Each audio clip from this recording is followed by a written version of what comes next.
Oh, sorry, wasn't paying attention. Vietnam War, here we go. All right, try again. I'm having some problems here because it's not advancing my slides. Why are you not advancing my slides? Okay, there we go.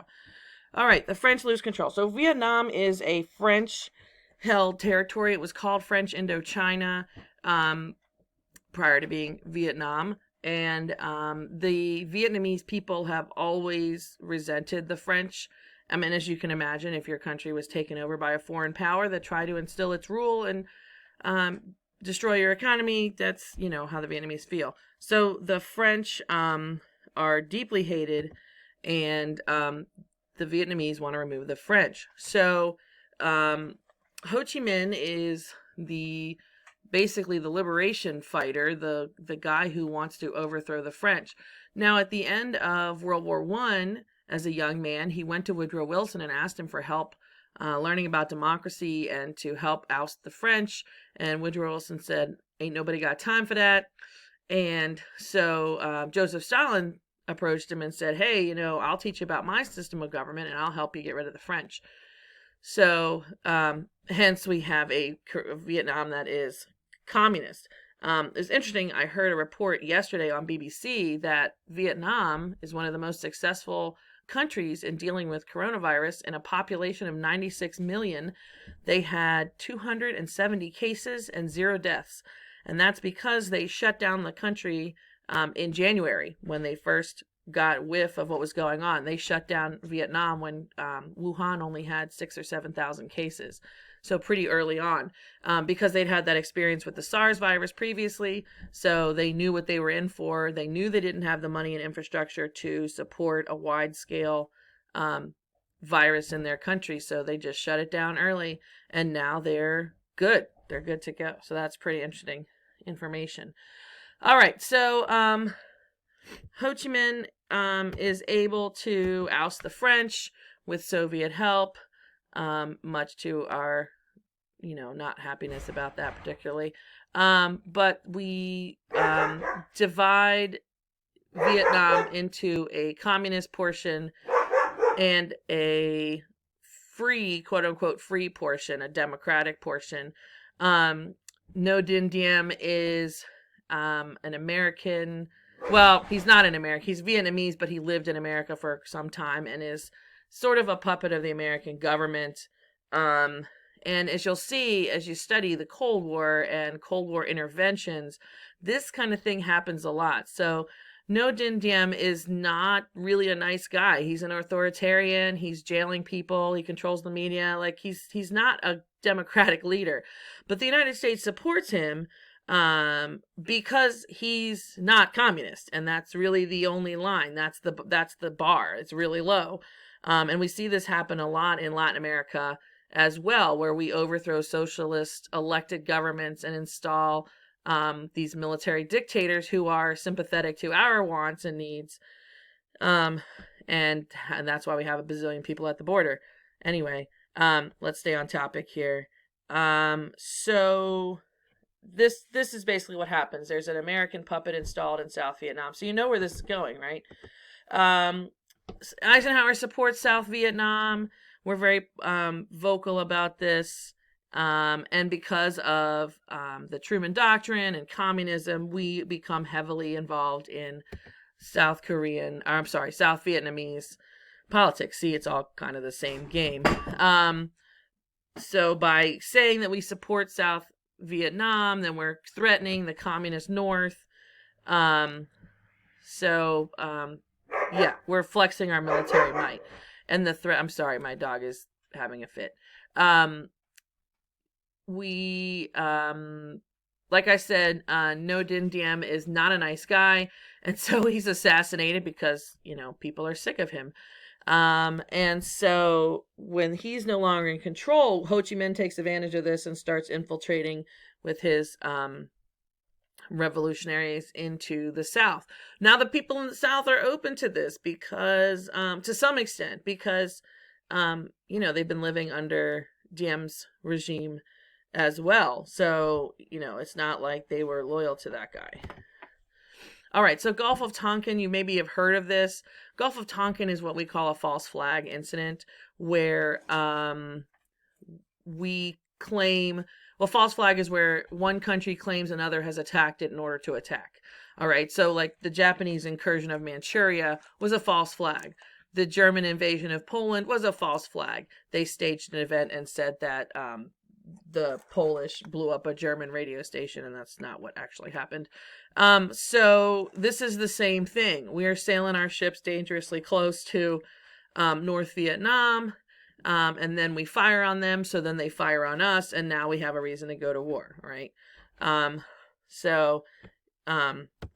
Yeah, that's the Gulf of Tonkin incident. Of course, the media portrays it, and everyone plays it. There wasn't this like distrust of the media at this point. So when the media said, "Hey, they attacked us," then that's what people believed. I found it really interesting that recently there was an incident.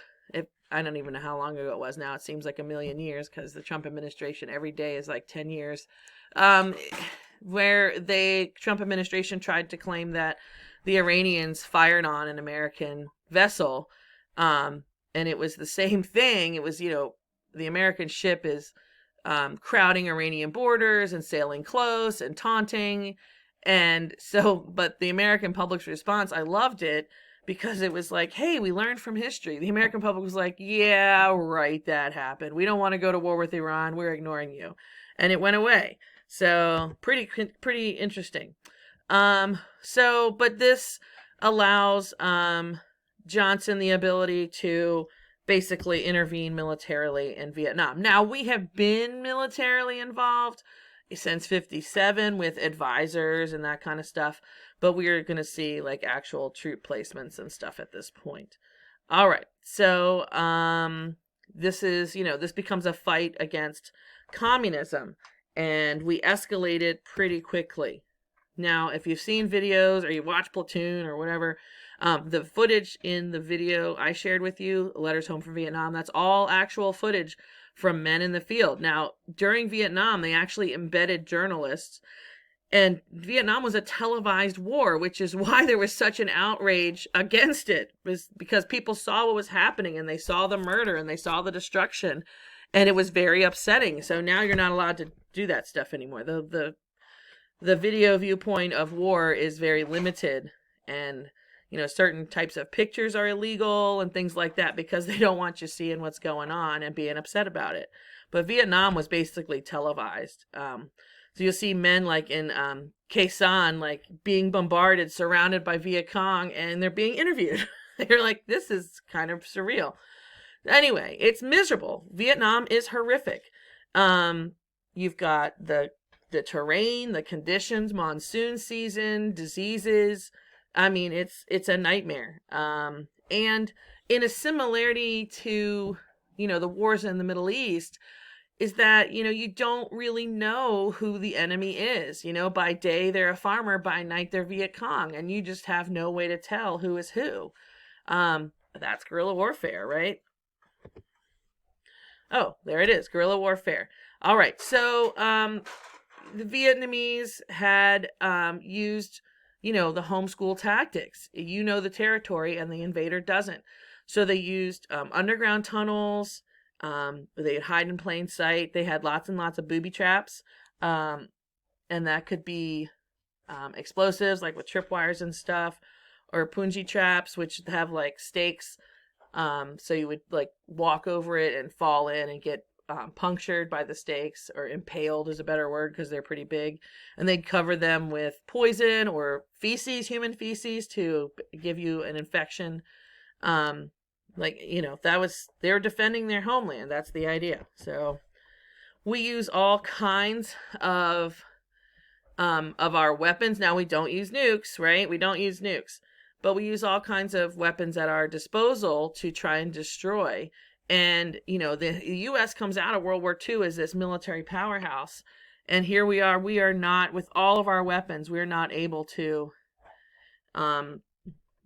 When we don't win, we leave in loss, essentially. So we try saturation bombing, which is where you just, bomb ton after ton after ton of bombage. You just carpet bomb, basically. Carpet bombing. Fragment bombs, that's like shrapnel, and it explodes, and then like all these little pieces come out and are projectiles.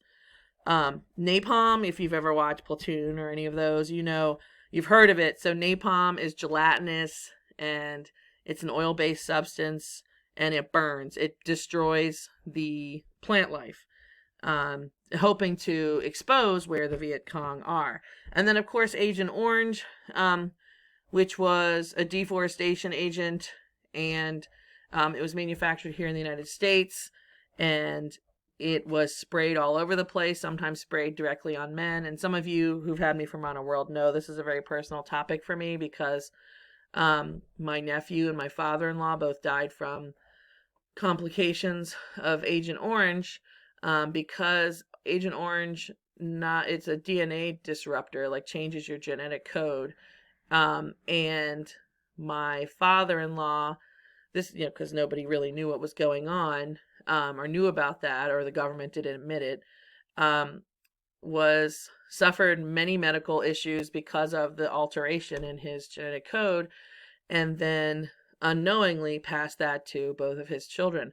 Now, females do not express the gene, but they carry it. So his daughter, my sister-in-law, her son was born, and again, none of this was known until they really started to study epigenetics, which has been very recently, but he was born with a very rare genetic disease that was caused by the Agent Orange, and he died. He was 8 years old. He died 2 years ago. And my father-in-law died a couple of years ago as well, from just the complications of all the issues that Agent Orange caused him. And Lillian is now a carrier, and Brett is likely to develop Agent Orange syndrome in his older years. So, lots of people have Agent Orange syndrome. Maybe you know someone. All right, so the Ho Chi Minh Trail, you saw that on the map I showed you briefly. I didn't talk about it, but the Ho Chi Minh Trail is just a supply route, and the routes that they use to infiltrate South Vietnam. All right, I'm going to stop here because this is a good stopping point before we get into Tet, and I'll have a second installment for you.